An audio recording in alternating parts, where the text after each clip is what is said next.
하나님은 예수님을 우리에게 보내주시고 또 성령님을 보내주셨어요. 그것은 우리에게 필요하기 때문에 사람이 죄를 범했을 때 하나님께서 약속하시고 여인의 후손으로 아들을 보내주셨고 그 다음에 성령을 보내주셨습니다. 우리는 이 약속하신 은혜를 다 누려야 됩니다. 예수님의 은혜도 누려야 되고 성령 충만한 은혜도 누려야 됩니다. 하나님은 예수님의 은혜를 통해서 우리를 정결하게 하시고 성령을 통해서 우리 영을 살리시고 하나님과 교통하게 하십니다. 하나님 영이시기 때문에 우리 영이 일어나지 못하면 하나님과 교통이 일어나지 않습니다.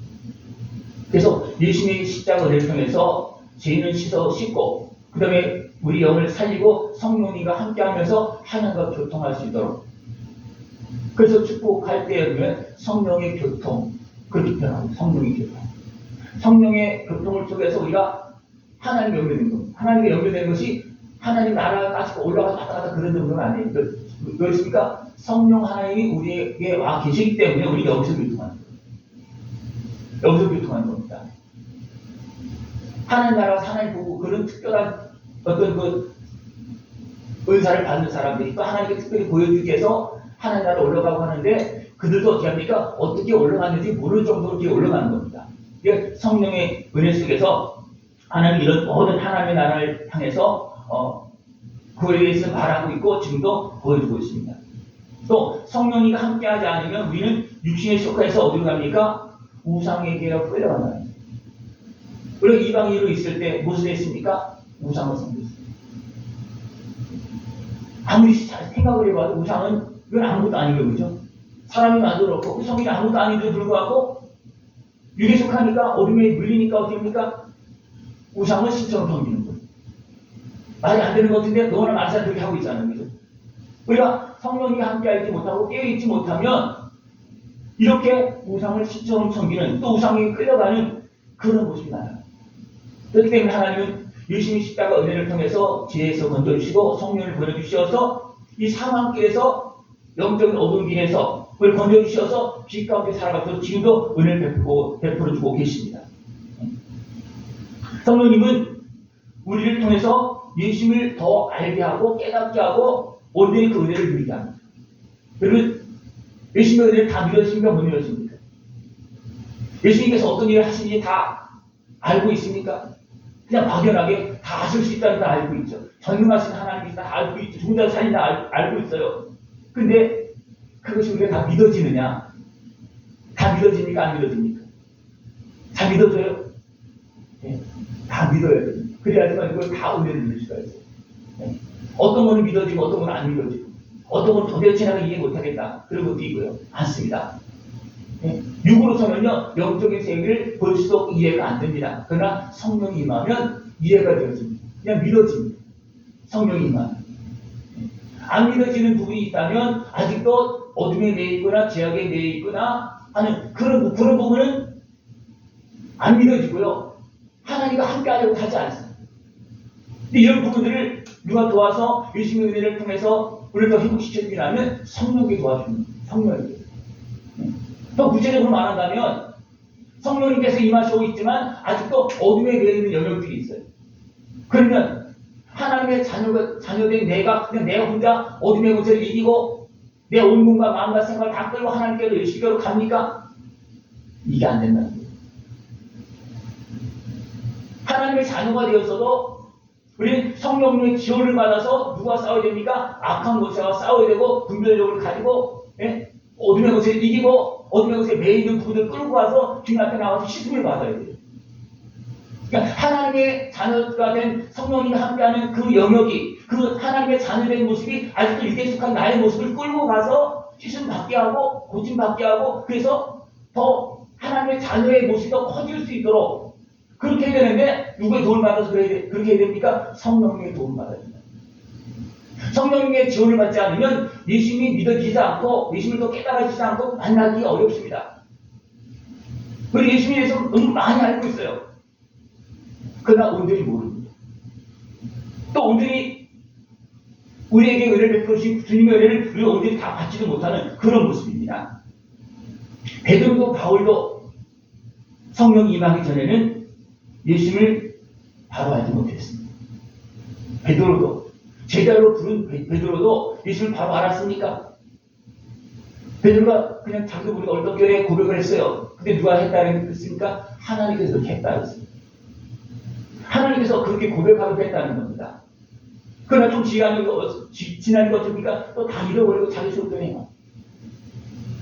그러니까 베드로도 어느 때 예수님을 바로 알았느냐 하면 십자가 지실 때도 몰랐어요. 부활하셔서 베드로를 만났을 때도 제대로 못 믿었어요. 어느 때 믿었습니까? 지금 말씀 따라서 기도하고 회개하고 성령이 임하니까 그때서야 온전히 믿어진 겁니다. 그전에도 믿어졌지만 온전히 믿어진 게 아니었어요. 온전히 안 믿어지니까 어떻습니까? 우리 잡으러 가자. 제자 4만쯤에도 불구하고 너희들 내 제자다. 그렇게 했음에도 불구하고 온전히 안 믿어지니까 내가 무슨 제자야. 나는 제자에 걸지 못하고 거기 고기나 잡으러 가자. 그러겠어요. 그러나 성령이 임하고 나서 어떻습니까? 이제는 내 사역이 무엇인지도 알게 되고 예수님은 무슨 일을 하셨는지도 알게 되고 그러면 그것을 전하잖아요. 그리고 그 하나님의 역사에 참여하는 그런 모습이 되어집니다. 바울도 마찬가지입니다. 바울이 얼마나 하나님 열심히 섬긴 사람입니까? 네? 굉장히 열심히 섬긴 사람이에요. 그러나 이게 속했기 때문에 오신 예수님도 구주로 오신 예수님도 보지 못하고 도리어 핍박하였습니다. 제자들이 예수님을 알고 믿어서 증거하고 있음에도 불구하고 도리어 그 예수님을 믿는 제자들까지도 핍박하고 잡아가두는 그런 일을 행했습니다. 왜 그렇습니까? 하나님을 열심히 섬기는데 하나님은 모르는 거예요. 어떻게 섬기는 겁니까? 하나님 우상처럼 섬기는 거예요. 분명히 그들은 말하고 있어요. 그들은 알고 있어요. 그 이스라엘 백성들은 하나님의 역사하시는 다 알고 있어요. 그들이 역사하기 때문이죠. 그럼에도 불구하고 그 살아계신 하나님 우상처럼 섬기는 거예요. 그러니까 오신 예수님도 모르는 거예요. 하나님의 말씀을 대할 때도 진실하게 대하는 것이 아니고 자기들의 생각으로 또 자기들의 어떤 그 율법적인 그 모습으로 자기 육신의 생각으로 판단하는 것입니까? 무시해버리고 막 그렇게 합니다. 그러니까 하나님은 어린아이들 입을 통해서 어떻습니까? 예수님의 역을 받아야 그렇게 합니다. 어린아이 입을 통해서.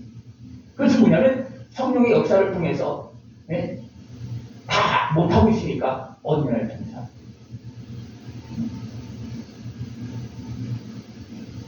성령이 임하여야지만 하나님의 자녀인 것을 알고 성령이 임한 자는 예수를 주라고 시험한다.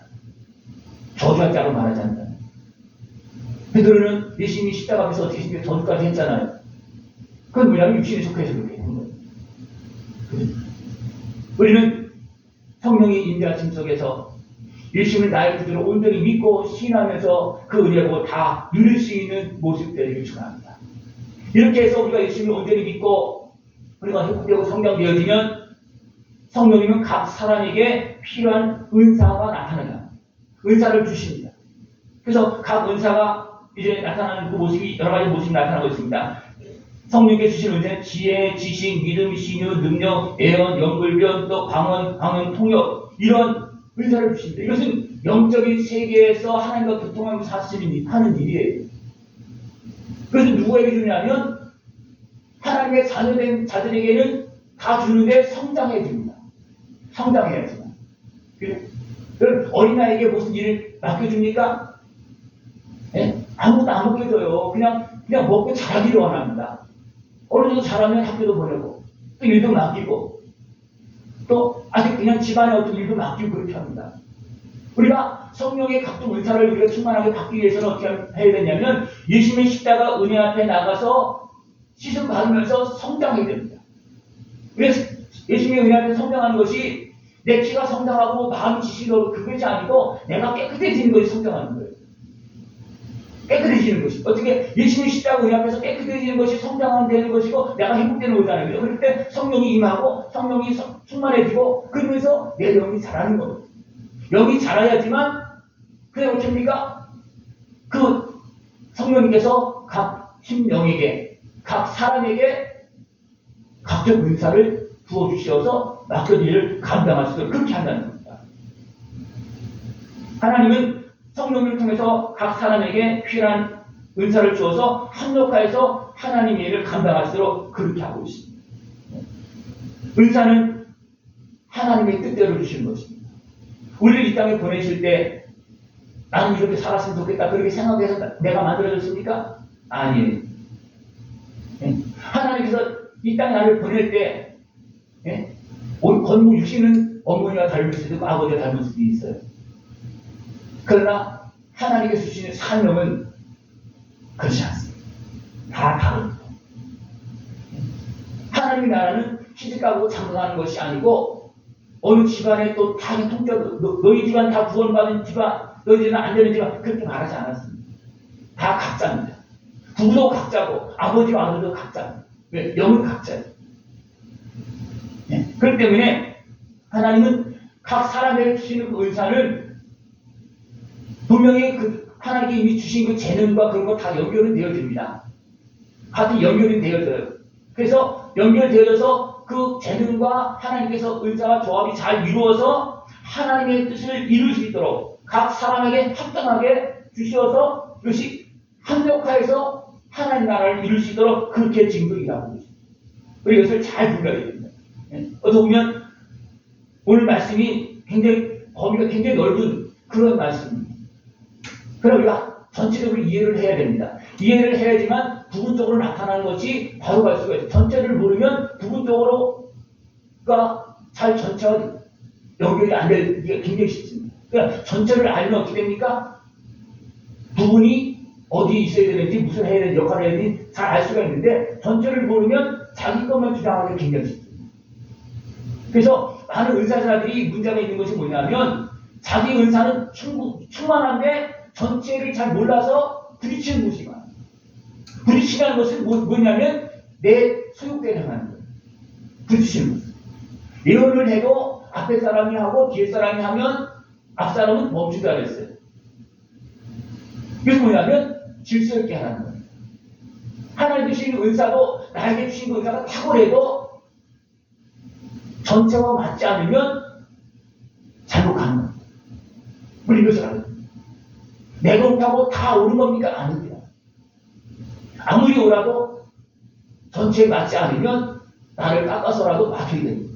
왜? 내가 못한 부분이 있고 잘못된 부분도 있고 한 부분이 있기 때문에 내가 내 모습을 가지고 쓰임받으려면 거기에 맞춰서 쓰임받는 겁니다. 나 혼자 따로 쓰임받는 게 아니에요. 하나님 주신 은사를 왜 주셨습니까? 사람을 섬기라고 도우라고 준 겁니다.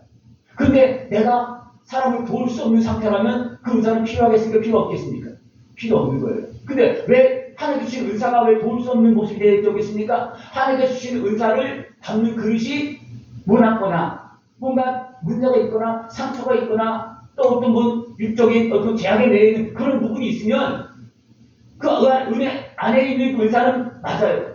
근데 담고 있는 그릇이 온전하지 못할 때는 어떻습니까? 그것이 오염될 수도 있고 변질될 수도 있고 합당하게 쓰임 받지도 못할 수도 있습니다. 그렇기 때문에 하나님 나에게 그런 은혜를 주었는데 그러면 우리 은혜를 어떻게 사용합니까? 겸손하게 나를 위해서가 아니고 이웃을 위해서 사용해야 됩니다. 그럼 어떻게 됐습니까? 이웃을 위해서 사용하려면 내 마음대로 하겠습니까? 아니에요. 그 사람한테 맞습니다. 여러분 쓰임받기를 원하십니까? 복되게 살기 원하십니까? 그러면 내 마음대로 하면 안 됩니다. 누구한테 맞춰야 되는 겁니까? 연약한 사람들에게 이웃 사람들에게 맞춘 겁니다. 그럼 그 사람 어떻습니까? 그 은혜가 그 은사와 그 능력이 아름답게 쓰임받고 그 복을 누릴 수가 있습니다. 그러나 어느 정도 따라올 수 있는 큰 권세와 능력을 갖고 은사를 받았다 할지라도 다른 사람에게 베풀 수 없다면 그건 쓸 수 없습니다. 하나님도 안 씁니다. 은사를 받다 해서 그가 마음이 높아서 그 말이 어떠십니까? 너는 안 되겠다. 안 되겠다. 너를 섬길 수 있는, 너를 포기하고 섬길 수 있을 때까지 나는 너를 쓸 수 없다. 그렇게 말하는 겁니다. 이를 쓰임받기 원한다면 섬길 마음이 있어야 돼요. 섬길 마음이 없으면 하나님 아시잖아요. 도리어 주신 은사도 메말라지게 합니다. 왜? 공부 안 해서 왜? 쓰지 않기 때문에 쓸 수 없기 때문에 그러면서 계속해서 말씀하는 것이 뭐냐면 그리스도의 몸 또 성령으로 하나 되었다 그렇게 하면서 우리 몸에 대해서 이야기하고 있습니다. 손이 무엇을 합니까? 손이 자기를 위해서 다 합니까? 손은 자기를 위해서 하는 거 거의 없어요. 그럼 발은 자기를 위해서 합니까? 자기를 위해서 하는 것도 없어요. 그럼 눈은 자기를 위해서 합니까? 눈 깜짝거리는 거, 그것도 자동 반응에 의해서 자기를 구하는 것도 내 맘대로 되는 것도 아니랍니다. 그러니까 모든 지체는 어딥니까? 자기를 위해서 하는 것은 거의 없어요. 근데 어딥니까? 남을 위해서 하면 그 자기에게 돌아오는 것이 있어. 그러나 자기에게 맡겨진 그 지체로서의 역할은 자기를 위해서 하는 게 아니라 다 남을 위해서, 다른 지체를 위해서 하는 거예요. 오른손이 하는 것은 뭐예요? 왼손과 박자를 맞추기다. 박자가 안 맞으면요, 두 손을 가졌어도 아무것도 못합니다. 두 손을 가졌어도. 두 손이 박자가 맞아야지만 무슨 일을 할 수가 있고요. 그러면서 또 계속 말하고 있습니다. 귀와 눈과 코 이런 것이 다 어떻게 하느냐? 다 협력하다는 거예요. 그래서 물어볼까요? 여러분 잘 협력하고 계십니까? 예? 나를 좀 내려놓고 무조건 다른 사람에게 내가 오르니까 내가 더 힘이 세니까 나한테 따르라. 그거는 안 맞는 겁니다. 그건 안 맞는 겁니다. 그럼 하나님이 우리 누구에게 맞췄습니까? 죄악에 끌려가는 그런 거기에 따라오는 그런 건 아니지만 죄인들에게 맞춰서 죄값을 치러주고 시정하는 거잖아요. 그죠? 누구를 위해서 한 겁니까? 분명히 궁극적으로는 하나님의 뜻을 이루기 위해서입니다. 그러나 어떻습니까? 우리 죄인을 살리기 위해서 대신 죽는 거잖아요. 죄값을 치르는 거잖아요.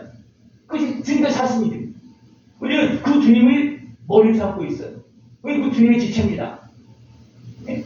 내가 생각을 해봐라. 내 머리를 좀 생각을 해봐라.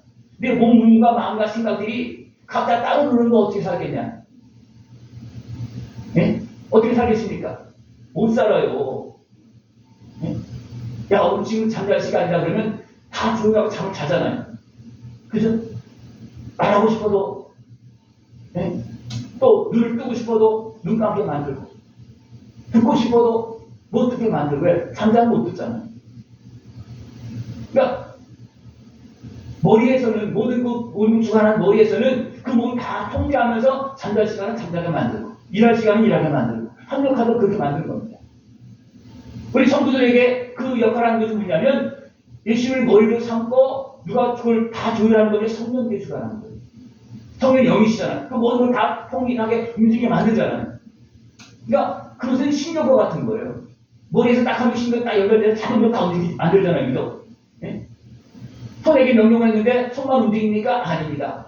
손이 움직이면서 발도 움직이고 모든 기능 감각들이 다 움직입니다. 동시적으로 움직이고 이건 누가 하는 겁니까? 성령께서 하는 것입니다. 그래서 하나님께 주시는 교회의 그 모든 직분 각종 은사들은 누구의 통치를 받아야 되냐면 예수님을 머리 삼고 성령님의 다짐을 받아야지만 하나 되어서 일할 수 있다. 이것을 전체적으로 잘 알면 하나님께서 나에게 주신 그 재능이나 그 직분 은사들을 잘 쓸 수 있는데 이것을 알지 못하면 어떻습니까? 내 것을 주장한다. 그럼 어떻게 되겠습니까? 교회에 필요한 건데 도리어 교회에 방해가 될 수 있습니다. 이런 모습이 많습니다. 네?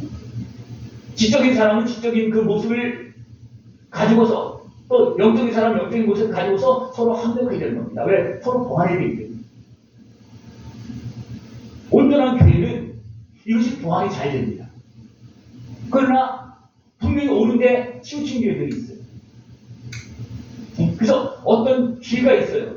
그 율법주의, 은사주의, 주의는 치우친 거예요. 한쪽으로 쏠린 겁니다. 주의는 쏠린 거예요. 그리고 이것을 다 통합할 수 있는 그런 모습이 되어져야 됩니다. 그래서 제가 계속 말씀하는 것이 뭐냐면 아버지 하나님과 아들 예수님과 성령님 세 분이 같이 하나 되어서 일하고 계시잖아요. 그래서 삼위일체라고 합니다. 우리 지정 의가 우리 온몸과 마음과 생각들이 이것이 하나 되어서 움직여야지만 내가 정상적으로 살 수가 있고 복을 누리며 살 수 있고 평안하게 살 수 있어요. 그럼 어느 한 부분이 고장나서 말을 안 듣는다 그러면 어떻습니까? 힘들어. 그죠? 힘들죠. 그죠? 내가 사랑하고 용서해야 되는데 내가 육신의 술개에 대고 또 내 감정에 대해서 막 따지고 있다면 어떻게 되겠습니까? 아무것도 못합니다. 예수님께서 우리를 위해서 생명을 내어주시고 우리를 돌보실 때 따졌습니까? 안 따졌습니까? 안 따졌습니다. 이미 죄인 것을 알고 부족한 것을 알기 때문에 그거 따지면 뭐합니까? 안 따지고 그냥 섬겨주었습니다. 이게 예수님의 역할입니다. 다른 사람들이 정결하게 되어지면 또 성령께서 오셔서 어떻게 합니까? 차지하시고 지켜주시고 또 성장시키고 그렇게 하는 겁니다. 이것이 우리 몸을 통해서 비유하면서 너희들은 이렇게 지금 성장되어지고 이렇게 관리되어지고 있다. 그것을 말해주고 있습니다. 모든 지체는 예수님을 머리로 삼고 성령으로 하나 되어서 움직여야지만 정상적으로 하나님께 주신 은혜를 누리며 살아갈 수가 있습니다. 또 각 지체는 모든 지체와 주 안에서 함께 얻고 함께 영광을 얻고 함께 살아가야 됩니다. 운동선수가 운동을 할 때 농구선수가 혼자로 다 골을 넣잖아요. 그럼 손이 혼자 영광을 받습니까? 그럼 발을 가만히 있었습니까? 몸을 가만히 있었습니까? 아니잖아요. 골을 손이 다 넣었어요. 또 축구 선수는 어떻습니까? 머리는 던지 발은 던지 다 넣습니다. 손은 아예 그냥 어떻습니까? 손은 골에 닿으면 반칙이요. 그래서 선생님이 얘기죠. 그 농구와 축구와는 전혀 다르고 손으로 넣어야 되지만 축구는 어떻게 됩니까? 발로 넣어야 되고 손으로 넣으면 안 돼요. 그렇습니까? 온 몸이 다시 상기에 올라갑니다. 온 몸이. 나를 주장하다 보면 잘못하면 반칙할 수가 있어요. 하나님 앞에서. 내가 어리석은 수욕으로 제약에 낼 수가 있고요. 그러다 보면 어디를 끌어간다는 거예요? 우상에게, 사단에게 끌어갈 수가 있어요. 내가 이렇게 했는데, 내 손이 다 골을 넣었는데, 왜 나를 이렇게 안 넣어주느냐? 그럼 어떻게 되겠습니까? 안 됩니다. 그럼 다른 사람이 다, 다른 지체들이, 그럼 넣어봐. 그리고 다 그냥 안 되겠다고 생각하고 있죠. 농구선수가. 그럼 어떻게 했으면 골을 넣을 수 있어요? 골이 와도 가서 만지지도 못합니다. 그래서 발이 가야 되고 몸이 움직여야 되는데 공이 와도 지나가도 못 만지는 거예요. 손이 갈 수가 없잖아요. 발이 가야 몸이 가야 되잖아요. 근데 너무나 많은 사람들이요. 그렇게 살고 있습니다. 내 역할이 이렇게 되는데 왜 나를 안 인정해 주느냐? 근데요. 같이 가지 않으면 아무것도 되는 거예요. 하나님도 성부, 성자, 성령 하나님이 지금 같이 움직이고 있어요. 근데 사람들은요, 어떻게 합니까? 자기 수욕을 이루기 위해서 자꾸만 뛰어놔요. 그럼 자꾸만 빼놓습니다. 성부, 성자, 성령을 뛰어놔요. 왜 그렇습니까? 자기 마음대로 해요. 어떤 사람들은 예수님을 인정 안 하고, 어떤 사람은 성령을 인정 안 하고. 그런 모습도 많습니다. 전체적으로 하나님을 인정을 해요. 대부분 보면. 그러나 예수님을 제대로 인정하지 못하고, 인정을 해도 제대로 인정하지 못하는 부분도 많이 있고요. 또 성령님에 대해서 성령의 역할을 제대로 인정하지 못해서 어쩌면 성령님께서 일하지 못하게 방해하는 그런 모습도 있습니다. 여러 가지 모습이 있는 거예요. 우리가 육신의 수욕에 매이다 보면 도리어 하나님의 일도 방해하는, 예수님의 일이나 성령님의 일도 방해하는 이런 일이 발생될 수가 있습니다. 왜? 내 육신이 강하다 보면 난 도저히 이건 이해 못합니다. 예수님 당시에 그랬잖아. 나사렛 예수가 우리 구주가 될 수가 있느냐? 나사렛 예수는 하나님께서 그렇게 하신 거잖아요. 나사렛 예수를 자라서 우리 모두 다 십자가 끌어안고 십자가 지려고 사람들 어떻게 했습니까? 하나님께서 우리를 구원하시기 위해서 하나님 아들을 그렇게 아주 고생 시청하면서 그렇게 준비했는데 불구하고 우리는 그걸 무시한다는 거예요. 여러분 어떻습니까? 나사렛 예수를 좋아하십니까? 아니면 구주 예수, 존경하신 예수님, 사랑의 예수님만 좋아하십니까? 네? 나사렛 예수님이 우리를 진짜 사랑합니다. 왜냐하면 그 과정을 겪지 못하면 우리를 온전히 끌어안고 사랑할 수가 없고 불쌍히 여길 수가 없고, 왜? 모르니까. 그래서 예수님이 어느 날 갑자기 그냥 하늘에서 오셔서 우리의 십자가 진다면 여러분 어떻게 하겠습니까? 예수님이 내 아픔과 슬픔을 다 알고 십자가 지었다고 생각하겠습니까? 그렇게 생각할 수가 없잖아요. 그죠? 하늘에서 내려오셔갖고 우리 고통을 어떻게 알아? 육신의 연약함을 어떻게 알아? 네? 내 갈등을 알을까? 모르잖아요. 그죠? 그러니까 주님께 가지도 않고 믿지도 않는 거예요. 하나님 그래서 어떻게 하겠습니까? 아들을 나사렛 예수 그리스도로 살게 해서 완전한 사람으로 살게 하시면서 우리 모두 다 끌어안고 살게 하셨어요. 고통과 질병까지 다 끌어안고 살게 하셨어요. 그래서 질병을 겪었다 그랬잖아요. 그 하나님 어떻게 했습니까? 제대로 겪었는지, 잘 통과했는지 다 간단하게 시험까지 했잖아요. 그게 어떻게 됩니까? 다 시험을 통과했을 때 이제 예수님께서 나사렛 모든 사람을 끌어안고 구원할 수 있도록 갔습니다. 그러나 그들이 안 받아들입니다. 왜 그렇습니까? 자기들과 같이 살았다고 안 믿는 거예요. 요셉의 아들 내가 무슨 능력이래 그거 가짜같다. 왜냐하면 예수님 온전히 이해하지 못하고 알지 못한 상황에서 자기 생각대로 판단하는 거예요. 하나님께서 하신 일을 사람의 생각으로 판단해서 자기들에게 오신 예수님도 받아들이지 못하는 거예요. 자기가 함께 하신 우리를 위해서 함께 살았던 그 예수님도 믿지 못하는 거예요. 이것이 육신에 속한 생각으로 주신 은혜도 못 받는 거예요. 늘 하나님께 주신 그 은혜를 온전히 믿음으로 인해서 성령이 임함으로 인해서 이런 것들이 다 깨달아서 믿어지는 겁니다.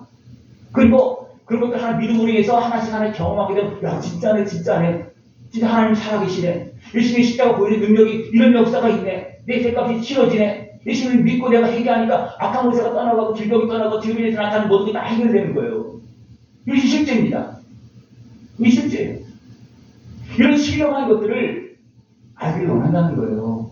이런 영적인 세계를 알기를 원한다는 겁니다. 이것을 모르면 어떻게 되겠습니까? 그냥 우상을 섬기고 사는 거예요. 우상을 섬기고 사는 거예요. 다시 한번 물어볼까요? 살아계신 하나님 섬기십니까? 하나님 우상처럼 섬기십니까?